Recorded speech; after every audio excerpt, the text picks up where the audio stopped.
Hello, this is Cynthia Sue Larson with RealityShifters.com, and today talking with you about an explanation for the Mandela effect and reality shifts. As you know, or as you might not know, I've been researching this phenomenon for the last 20 years. This is a very old phenomenon, predating the actual coining of the term Mandela effect by Fiona Broome in 2010, and actually going back much earlier. The earliest recorded reference to the term reality shifts was in a PMH Atwater book called Future Memory. And then my book Reality Shifts came out in 1999 in its first edition. So really for many years now, there has been an awareness from a lot of people that there is something unusual going on. Thanks to the internet and social media, we now have the means to share some of these experiences that otherwise a lot of us had chalked up to faulty memory or confusion about the facts, that kind of thing. The only exceptions to this general rule have been shaman, who for millennia have been fully aware that these kinds of things happen.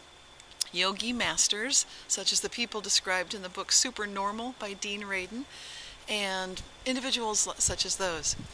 So what is going on? And that's what I'd like to talk to you about today.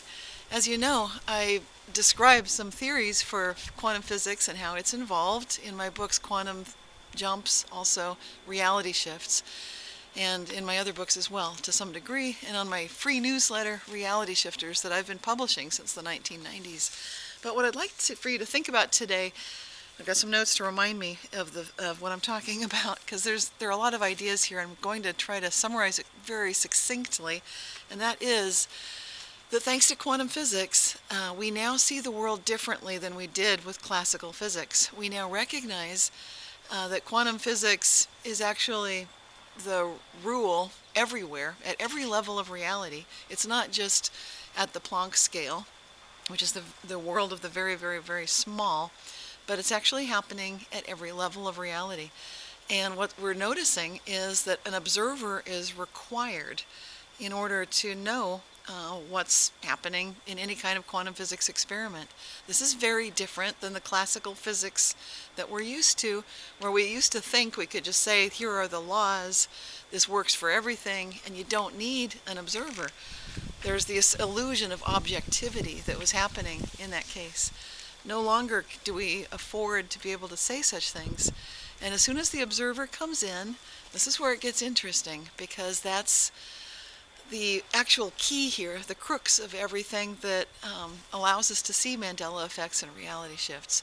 Because we're not just an observer at one level of awareness, like a puppet that's just moving through and observing things, but we are also the operating consciousness, the operating observer who is behind animating how we move through our lives. You can think of this in terms of how you choose each day to either embody qualities that you consider your highest and best, such as being loving, kind, compassionate, joyful, or going into your dark side and getting into envy, greed, all the things that we know are not good for us, but sometimes we can fall prey to such things as anger and let that lead our lives instead.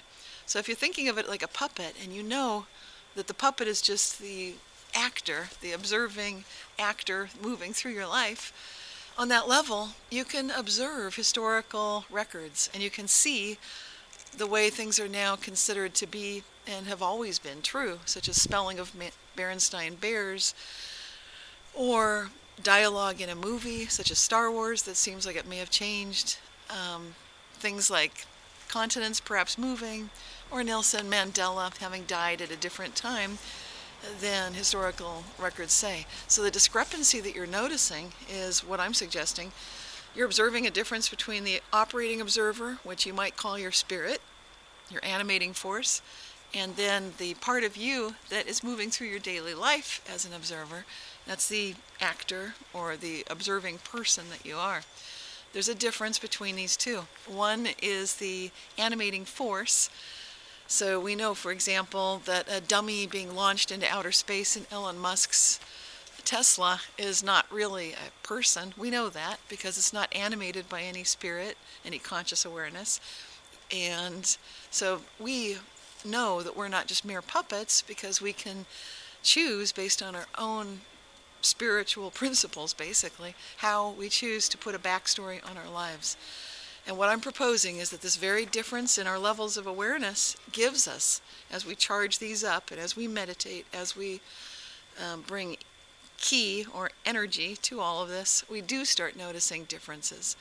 On a global level, more and more people are meditating, and I can therefore predict that thanks to the internet, sharing the information, more and more of us meditating, we will witness more and more actual physical changes to our historical records compared to what we as individuals remember.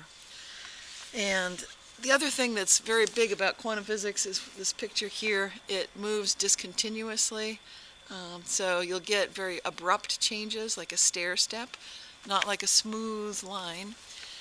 And yet another factor that we're witnessing with quantum changes is changes to the past. So we definitely see a retrocausal effect, which is well known within the realm of quantum physics experiments, that an observer now can affect what decisions were made earlier in time. And we're seeing that exact same dynamic playing out on a very large scale.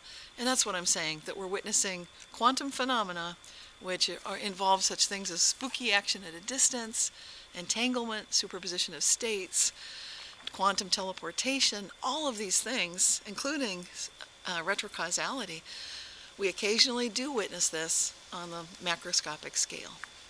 And we can expect to do so because of who we are as conscious observers, with a possibility for a split level of awareness that we can be the observer who's observing that we are having thoughts and feelings.